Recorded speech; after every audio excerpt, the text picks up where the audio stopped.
Hi hello नमस्कार दोस्तों, और बताइए क्या हालचाल। वैसे एक बार फिर से आप सभी का स्वागत है क्विक सपोर्ट चैनल पर।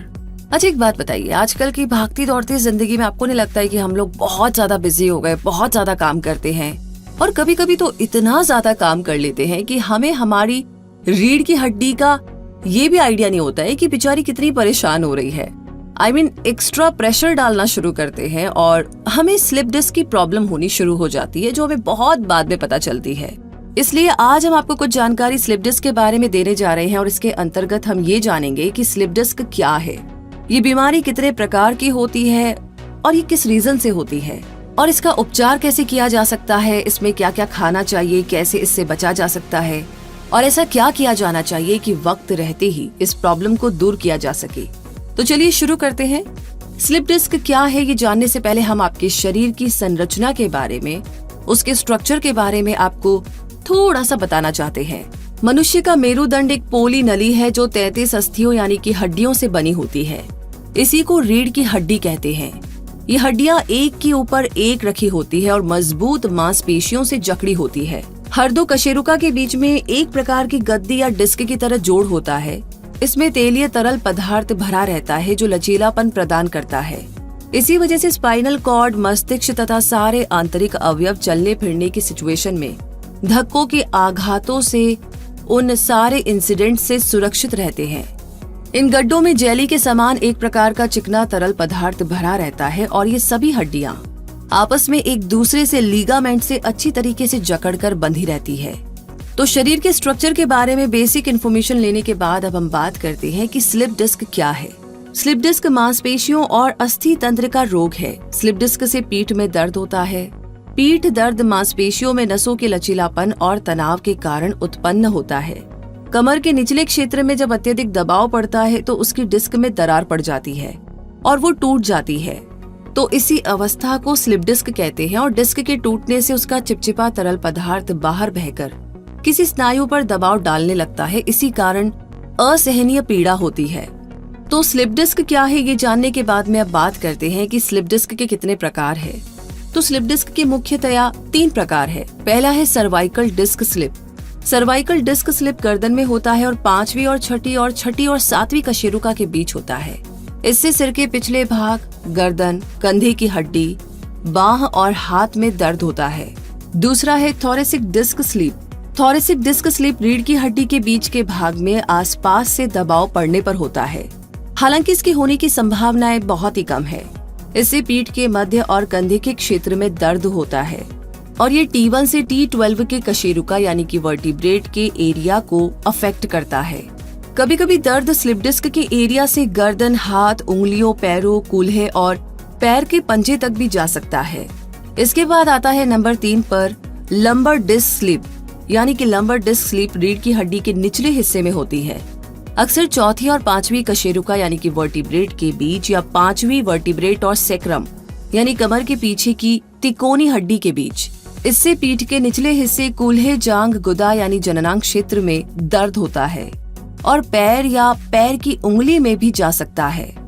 तो स्लिप डिस्क के प्रकार के बारे में जानने के बाद अब इस रोग का पूर्वानुमान कैसे करें, यानी कि आपको कैसे पता चले कि शायद इसकी शुरुआत हो रही है।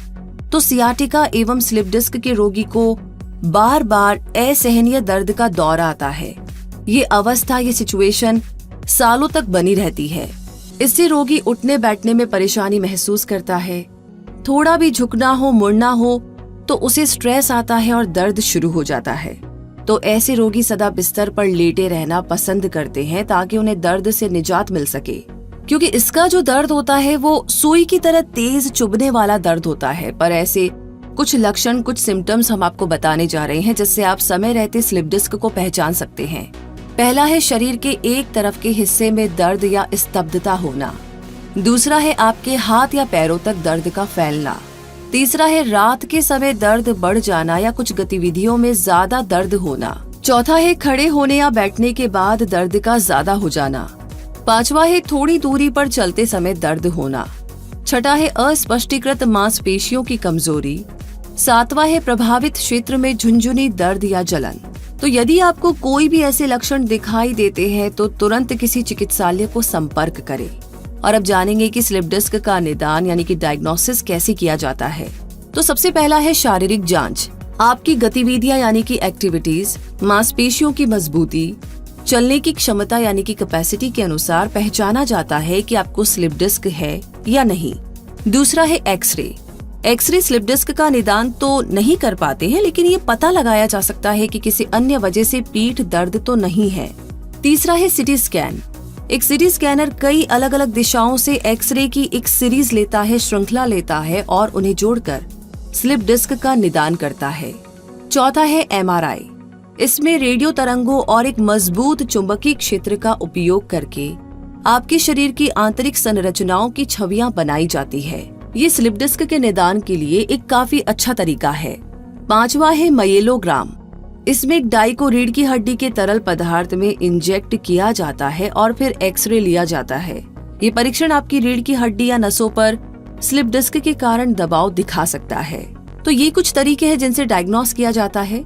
अब हम थोड़ा इसकी चिकित्सा के बारे में भी जानते हैं, इसके उपचार के बारे में भी बात करते हैं। तो सबसे पहले है आधुनिक चिकित्सा। लंबे टाइम तक स्लिप डिस्क की बीमारी बनी रहे तो उसका शल्य चिकित्सा के द्वारा उपचार किया जाने का चलन है। शल्य चिकित्सक टूटी एवं फटी डिस्क को निकालकर मेरुदंड के दोनों अस्थियों को जोड़ देते हैं। इस व्यवस्था से रोगी को राहत तो मिलती है, लेकिन ये स्थायी नहीं होती। कभी कभी इसमें दर्द उभर आता है, तो ऐसे में सिचुएशन और भी ज्यादा बिगड़ जाती है। प्रारंभिक अवस्था में चिकित्सक रोगी को कमर में बांधने के लिए एक प्रकार की बेल्ट देते हैं, लेकिन ये भी एक अस्थायी उपचार है। दर्द और सूजन वाली जगह पर बारी बारी से गर्म और ठंडी पट्टी देते रहने से भी तत्कालिक आराम मिलता है। वैसे हल्की मालिश भी थोड़ा आराम पहुंचाती है। एस्प्रिन या मांसपेशियों को शिथिल करने वाली दवा का भी प्रयोग किया जा सकता है, पर इन सब उपचारों से तत्कालिक और अस्थायी लाभ मिलता है। दर्द के स्थान के आसपास की मांसपेशियां बहुत जल्दी ही संकुचित हो जाती है। उस स्थान को सुरक्षात्मक स्थिरता प्रदान करने के लिए प्लास्टर का प्रयोग किया जाता है। तेज दर्द उठने पर दर्द निवारक औषधि देकर रोगी को लकड़ी के तख्त पर रुई का पतला गद्दा डालकर लेटा देना चाहिए। आगे दूसरे नंबर पर है यौगिक चिकित्सा।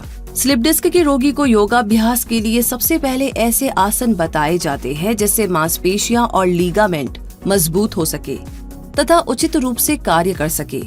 वहां पर रुधिर का यथेष्ट प्रवाह बना रह सके।